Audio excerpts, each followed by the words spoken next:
Assalamualaikum warahmatullahi wabarakatuh. Halo semuanya, kenalin, aku Wardani Kusumasari, alumni Matematika Unsud angkatan 2015. Sekarang kesibukanku, aku lagi lanjut S2 di ITB, program studi pengajaran matematika. Dan alhamdulillah lanjut studinya pakai beasiswa LPDP. Selain itu, aku juga founder dari bimbingan belajar, namanya Infinity Course, lokasinya di Aji Barang, itu daerah asalku, dan gak jauh dari Purwokerto, sekitar 1 jam lah kalau pakai kendaraan. Di kesempatan kali ini, aku pengen sharing tentang pengalaman aku sampai bisa dapat beasiswa LPDP. Semoga ada manfaatnya buat kalian yang nanti setelah lulus pengen lanjut S2 pakai beasiswa. Sebenarnya beasiswa itu kan banyak ya, yang dari pemerintah maupun non-pemerintah. Atau bahkan kalau kayak S2, S3 gitu biasanya di universitas tertentu juga ada beasiswanya. Nggak semua sih, tapi beberapa ada kok. Nah, salah satunya ini LPDP yang pengen aku ceritain ke kalian gitu. Awalnya tuh aku ngincernya beasiswa PMDSU. Waktu itu bukanya di tahun 2021. Tapi belum rezeki. PMDSU itu beasiswanya S2 sekaligus S3. Enak sebenarnya kalau dapet ya, kayak dijamin lah nanti S3 langsung gitu. Kalau mampu tapi. Tapi kebetulan aku nggak dapet. Terus akhirnya di tahun 2022 aku daftar LPDP. Alhamdulillah sekali nyoba lolos sih. Tapi menurut aku ketika kita akan meraih sesuatu, biasanya kita udah ngelewatin masa-masa yang kurang enak atau hal-hal yang kurang nyaman di kita gitu. Jadi aku tuh kan angkatan 2015. Kalau tepat waktu harusnya aku wisuda di bulan September ya, 2019. Tapi waktu itu aku yudisium di bulan April 2020. Karena di semester 7 itu kan harusnya aku udah bisa ngambil skripsi gitu. Tapi aku nggak ngambil. Di semester 7 tuh udah kayak orang gabut, sengaja ngulang mata kuliah yang menurut aku nilainya sebenarnya udah cukup gitu. Tapi ya gitulah. Karena di semester 7 itu aku ngerasa masa-masa dimana aku sendiri ngerasa nggak kuat menghadapi hal-hal yang kecil, apalagi kalau harus ngambil skripsi, takutnya aku nggak ketolong gitu.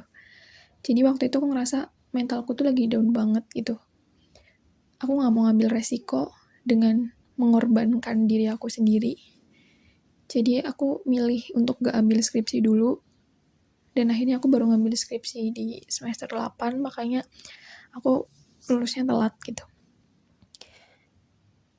Kalau kecewa pasti kecewa, tapi ya nggak apa-apa. Karena setelah aku pikir-pikir, aku udah mengambil keputusan yang baik gitu.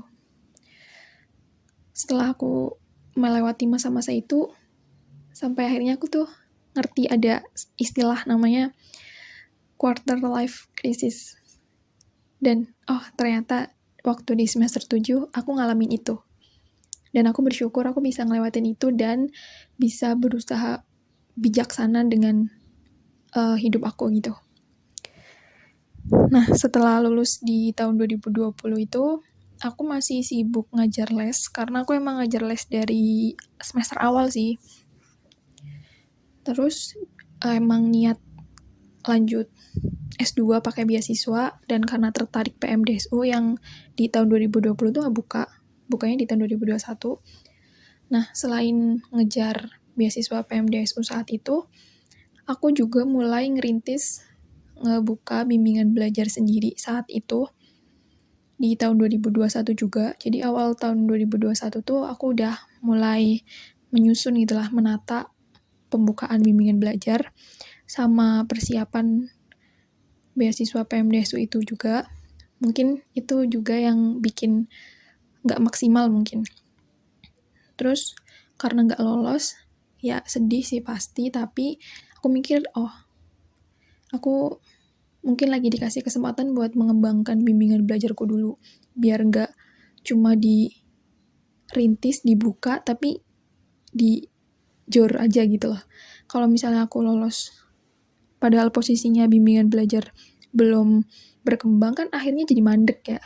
Dan karena saat itu aku jadi fokus ke bimbingan belajar yang aku buat, di Sambi juga masih ngajar di Purwokerto. Alhamdulillah sampai sekarang bimbingan belajarku masih bertahan, masih ada, dan malah siswanya udah nambah, meskipun sekarang aku udah kuliah, tapi di Aji Barang sana masih jalan gitu. Jadi kayak selalu ada hal-hal baik yang terjadi kalau misalnya kita itu mau ikhlas dengan sesuatu yang gak sesuai harapan kita, terus kita bangkit dan berusaha lebih baik gitu. Pasti ada hal-hal yang bisa kita capai gitu. Bahkan melebihi ekspektasi kita. Nah, jadi di tahun 2021, udah gak lolos PMDSU, tapi aku ngembangin bimbingan belajar sendiri, dan alhamdulillah juga di awal tahun 2023, kan 2022 aku udah lolos LPDP. Tapi kuliahnya di 2023. Nah, di awal tahun 2023 aku nikah.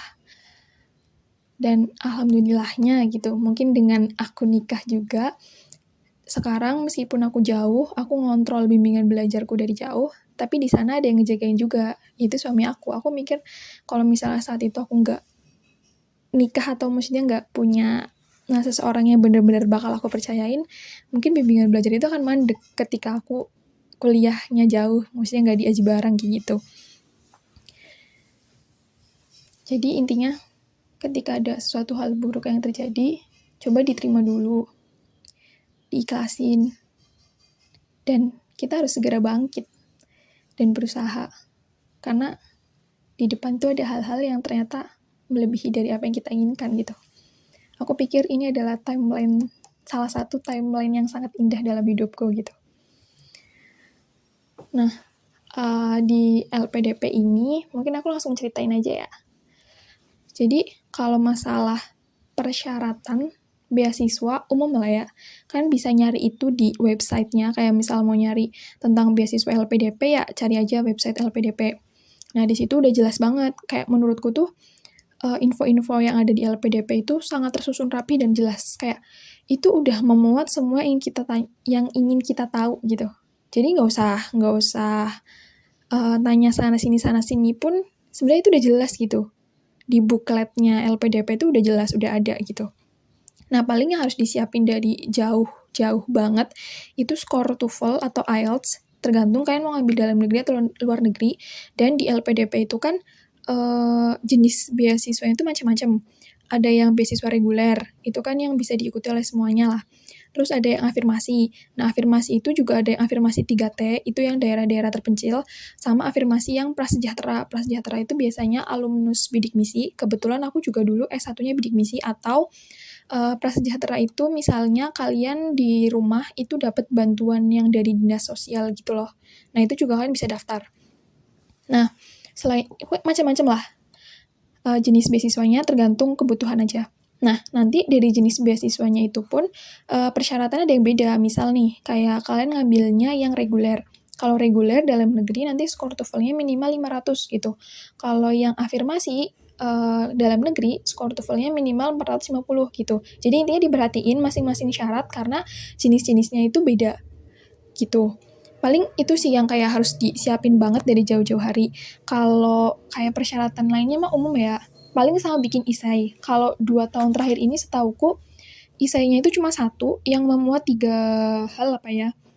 Nah, pokoknya disesuaikan aja. Kalau misalnya isai di LPDP sendiri, itu lebih banyak tentang menceritakan tentang kalian sendiri dan juga apa yang akan kalian lakukan, terutama untuk Indonesia, kayak gitu. Karena kita ini diminta untuk mengabdi kepada masyarakat. Kurang lebih isinya isainya gitu. Bisa sih disusun dari sekarang atau nanti mendekati juga nggak masalah. Paling itu, skor bahasa Inggris yang wanti-wanti banget, karena tesnya kan mahal, ya kan? Kalau misal sekalinya nggak lolos, aduh, uangnya sayang banget gitu. Paling gitu sih. Kalau misalnya nanti kalian nyoba nyari di websitenya, terus pengen nanya-nanya juga ke aku, boleh banget. Nanti bisa lewat DM Instagram, boleh. Nanti di follow. Nggak langsung DM juga nggak apa-apa sih. Wardani, pakai Y, _ Pinggimon. Atau kalian bisa juga minta kontak aku di anak-anak Himatika. Itu juga mereka punya. Gitu sih. Intinya, kalian yang mau ngelanjutin pendidikan, jangan sampai terhenti karena biaya. Karena sekarang itu udah banyak gitu. Udah banyak beasiswa, asalkan mau nyari dan mau berusaha. Kayak gitu. Kalau masalah dapat atau enggak, rezekinya atau enggak, itu urusan yang di atas. Kalian itu cuma diminta untuk berusaha dan berdoa. Hasilnya kasih sama yang di atas. Gitu sih. Sebenarnya S2 itu penting gak sih? Ya, itu balik lagi ke prioritas kalian masing-masing ya. Karena kan setiap orang punya timeline hidup ke depannya, atau apa yang mau diraih, atau cita-cita ke depannya, atau apa yang akan dilakukan ke depannya. Jadi S2 penting atau enggak, itu balik lagi ke di kalian masing-masing gitu. Tapi yang aku rasain, ketika di S2 ini ada perbedaannya nggak? Ada. Pokoknya mungkin dari segi lingkungan, segi dosen, dan ambisius anak-anaknya itu beda banget. Dan otomatis ada wawasan-wawasan baru yang membuka pikiran kita gitu, kayak wah nih bisa nih buat ngejadiin kita itu ke upgrade, entah skillnya, pengetahuannya, atau apapun itu. Gitu sih. Jadi intinya apapun cita-cita kalian ke depan, keinginan kalian ke depan, tugas kalian hanya berusaha, berdoa, dan serahkan sama yang di atas. Jangan pernah berpikir bahwa kalian pasti berhasil. Bukan berarti nggak optimis ya. Tapi kalau kalian mikir bahwa kalian pasti berhasil, ketika nggak berhasil kalian kecewa. Tapi kalau kalian mikir bahwa oke, aku usahakan untuk aku berhasil, tapi kalian tetap siap bahwa ada kemungkinan kalian nggak berhasil. Supaya apa? Kecewanya nggak terlalu lama, dan kalian bisa mikir selanjutnya itu mau ngapain. Atau mau gimana. Kayak gitu sih. Jadi di kesempatan yang singkat ini, mungkin cuma itu yang bisa aku sampaikan dulu. Kalau pengen tanya-tanya lebih, boleh banget bisa DM, bisa WA. Gitu. Terima kasih.